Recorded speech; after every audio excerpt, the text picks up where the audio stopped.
anything about what's coming. What is coming? Doom. In the other room, I was playing a movie version of Would You Rather. I'm not gonna play the full game with you, but I did want to ask you one of the questions, given the movies you've just worked on. Okay. Would you rather wear a ton of prosthetics or do motion capture? Motion capture. Yeah? How come? Motion capture is like, it's a very actory moment, so I apologize. But motion capture is like doing theater. So you get paid like you're working on a film, which is fantastic, and the downside of doing theater. But you have to give a very honest, very closely observed performance. Because especially with playing an ape or playing an orc, if there's a slight movement that's your own, the model doesn't work. And all you literally are dots. Like, what you do isn't relevant. You have these phenomenal artists who have this skin.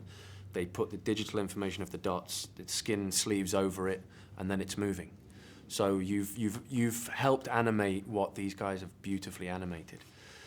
So you give it life. You give their animation some life in a weird way. But if you do it fake, it's like... You remember for years you used to see that magic trick and you're like, how did he do that? And then... Hey, I still can't do that. You can't? I don't think so. Yeah, you can. Oh, because you put it under the finger. No, you've got to lie it along the front and tuck it there, and tuck it there, and then hide it. See, I'm learning about movie making and how to do magic tricks that I can't do right now. That's the difference. It's good to know. Now I can put it all in perspective. Yeah, good. You're welcome. So what exactly were you wearing on this movie post-transformation? Is it just a suit and a mask? Yeah, it's 40 pounds of rubber and excellent mask. It's so wonderful. It feels so good. How much of it was actually there on set versus what they did to it in post? Everything was there on set. They made it have lights in post. And now I'm really curious about a certain hallway sequence that I don't want you to spoil, but I was curious to know, did you know how far Josh was gonna take the violence and the blood in that? Because I'm a big horror fan and I'm watching that, and that was kind of like the holy shit moment of the movie for me where I was loving it. Yeah, and that's what we wanted, specifically, especially Josh. He wanted to make sure that was the horror of it, what really this could be when he, you know, leaves one room and goes to another.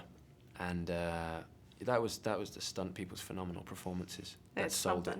I couldn't do anything, and the more I did, the more it looked tacky almost. That is what makes him so creepy, is that, I mean, there really isn't all that much body movement either, and the voice is just like simple but really eerie. Good, thank you. Yeah, the voice was the thing I worked the most on.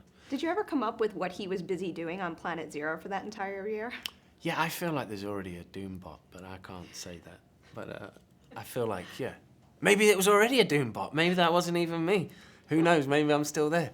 He was figuring out how to make pastries, because that's important. I'd love to see a spin-off about that, Wouldn't it? Honestly. Eclairs by Doom.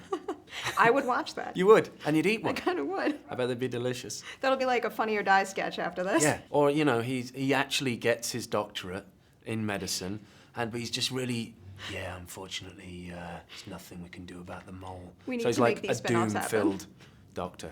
I need to follow up about something that you told my boss, Steve, a while back when you told us that your character was named Victor Domashev. Is that something that got lost between principal and additional photography? I think the fans heard that and said, it's got to be Doom!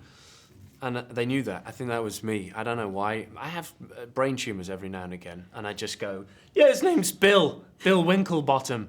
And they print it, and I ruin everything. Oh, God, it's if my you fault. said that in that first interview, people would have gone nuts. Bill Winklebottom. Yeah, he's changed his name. It's Bill Winklebottom. And now I also heard you talking about how your brothers were super into the idea of you nailing this and getting it right. So now that the movie is coming out, have they seen it, and what do they think? They haven't seen it. They'll see it on August 7th. Are you nervous? And yeah, maybe. I won't see it with them. I'll let them call me. See if they have the nerve to call Doom. That's a good way to do it. Yeah. Congratulations. Thank you, sweet pea. This is the end of your world and the beginning of mine. He's stronger than any of us. He's not stronger than all of us.